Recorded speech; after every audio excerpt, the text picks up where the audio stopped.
शांति 18 जनवरी 2025 की मुरली से विशेष पॉइंट। तो पिताश्री जी के पुण्य स्मृति दिवस पर प्रातः क्लास में सुनाने के लिए बाप दादा के मधुर अनमोल महावाक्य।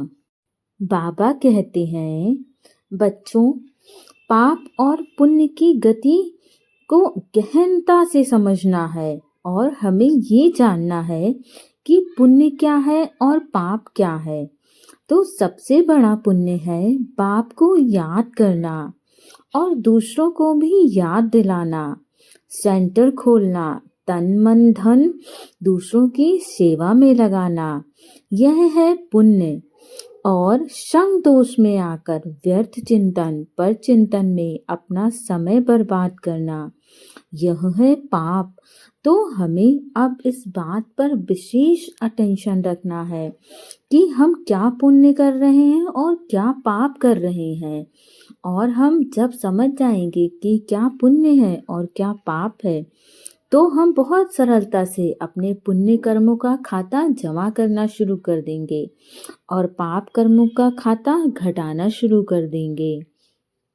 तुम जानते हो कि करंट मिलने से आयु बढ़ती है, एवर हेल्दी बनते हैं। ऐसे भी नहीं एक जगह बैठ याद करना है। बाप समझाते हैं, चलते फिरते, भोजन खाते, कार्य करते भी बाप को याद करो। दूसरों को करंट देनी है तो रात्रि को भी जागो। बच्चों को समझाया है, सवेरे उठकर जितना बाप को याद करेंगे उतना कशिश होती जाएगी। तो यदि हम बाबा को याद करते हैं तो हमारी आयु तो बढ़ती है, साथ साथ हम एवर हेल्दी बनते हैं। और बहुत सारी आत्माओं का ये भी प्रश्न होता है कि हम बैठ के कैसे बाबा को याद करें, इतना तो संभव ही नहीं हो पाता है। तो बाबा खुद ही बताते हैं कि बच्चे, आपको एक जगह बैठ करके नहीं याद करना है मुझे, चलते फिरते काम करते हुए मुझे याद करना है। और आज बाबा ने एक अव्यक्त महावाक्य उच्चारा है और वो महावाक्य है, निरंतर योगी बनो। तो निरंतर योगी हम कैसे बन सकते हैं?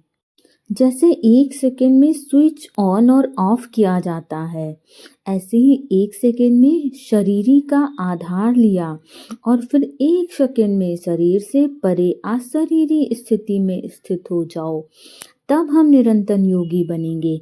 जैसे हम अपने घर में एक सेकंड में स्विच ऑन करके लाइट जला देते हैं और एक सेकंड में स्विच ऑफ करके लाइट बंद कर देते हैं, वैसी ही स्थिति हमें अपने अंदर लानी है। एक सेकंड में हमें एहसास हो कि हम आत्मा हैं, ये शरीर नहीं, और एक सेकंड में हमें इस शरीर का भी अनुभव हो जाए। हमें ऐसी स्थिति प्राप्त करनी है और अभी अभी शरीर में आए और फिर अभी अभी अशरीरी बन गए, यह प्रैक्टिस हमें निरंतर करनी है। इसी को ही कर्मातीत अवस्था कहा जाता है। जैसे कुछ मुरली में पॉइंट्स आती है ना, तो हमें उनका क्लियर नहीं होता है कि कर्मातीत अवस्था क्या होती है। तो यही एक क्षण में हमें इस शरीर का भान हो और अगले क्षण हम भूल जाएं कि हम आत्मा हैं और ये शरीर केवल हमें पाठ बजाने के लिए मिला है। जैसे किसी ने कोई वस्त्र धारण किया और वो वस्त्र समय पूरा होने पर उतार दिया, वैसा ही हमें भी अनुभव करना है। हमें ये शरीर केवल पाठ बजाने के लिए मिला है और बाबा का ज्ञान इस आत्मा में धारण करने के लिए मिला है। तो इस शरीर का बस इतना ही उपयोग है और इससे ज़्यादा हमें मोह नहीं रखना है। अगला पॉइंट है, हजार भुजा वाले ब्रह्मा बाप के साथ का निरंतर अनुभव करने वाले सच्चे स्नेही भव। अर्थात वर्तमान समय हजार भुजा वाले ब्रह्मा बाप के रूप का पाठ चल रहा है। जैसे आत्मा के बिना भुजा कुछ नहीं कर सकती, वैसे बाप दादा के बिना भुजा रूपी बच्चे कुछ भी नहीं कर सकते। इसीलिए हमें ब्रह्मा बाप को सदैव अनुभव करते रहना है। हर कार्य में पहले बाप का सहयोग है। जब तक स्थापना का पाठ है, तब तक बाप दादा के बच्चे हर संकल्प और सेकंड में साथ साथ हैं। इसीलिए कभी भी जुदाई का पर्दा डाल वियोगी नहीं बनो। हर क्षण हर वक्त बाबा को साथ रखो। और हम जितना बाबा को अपने साथ रखते हैं उतनी अधिक हमें मदद मिलती है। हमें हर कार्य में सफलता मिलती है। जब भी हमें शक्तियों की आवश्यकता होती है तो जब हम बाबा को अपने साथ रखते हैं तो वो शक्तियाँ हमारा साथ देती हैं। हमें हर समय पर उपयुक्त सहयोग देती हैं और जैसी परिस्थिति होती है उसके अनुसार हमें कार्य करने में मदद करती हैं। प्रेम के सागर की लहरों में लहराओ। बाबा को हर क्षण याद करो। गुणगान करो लेकिन घायल नहीं बनो। बाबा के गुणों का खूब याद करो और जितना हम उनके गुणों का गान करेंगे उनके गुण हमारे अंदर भरते जाएंगे। बाप के स्नेह का प्रत्यक्ष स्वरूप सेवा के स्नेही बनो। अगला पॉइंट है अशरीरी स्थिति का अनुभव व अभ्यास ही नंबर 1 आगे आने का आधार है। अर्थात हम जितना अपने आप को अनुभव करेंगे कि हम ये शरीर नहीं आत्मा है, हमें ये शरीर मिला है बाबा की सेवा करने के लिए, इस संसार में हमारा जो पाठ है उसे बजाने के लिए।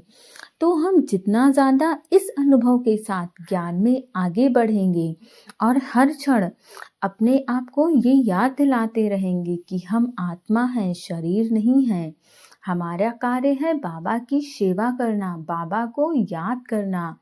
जितना हम इस अशरीरी स्थिति का अनुभव करेंगे उतना ही ज़्यादा हम ज्ञान में आगे बढ़ते जाएंगे।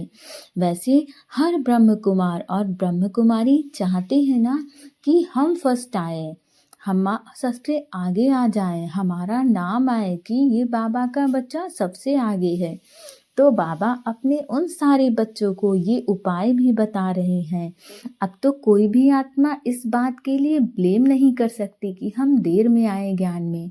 हमें तो बाबा के बारे में पता ही नहीं चला, तो बाबा ने उसका सल्यूशन भी आज दे दिया। यदि हम अशरीरीपन का अभ्यास खूब करें और इस बात का अनुभव सदा करें कि हम शरीर नहीं आत्मा हैं और हमारा तो बाप एक परम पिता परमात्मा है, तो इस अभ्यास के द्वारा हम नंबर 1 स्थान पा सकते हैं। जो बाबा कहते हैं कि बच्चे नंबर 1 बनो, 1008 की माला में आना है और उससे भी तीव्र आपका पुरुषार्थ रहा तो आप 108 की माला में आ जाएंगे। तो अब तो सब बाबा के बच्चों के ऊपर है, वो जैसा चाहे वैसा अपना स्थान प्राप्त कर सकते हैं। ओम शांति।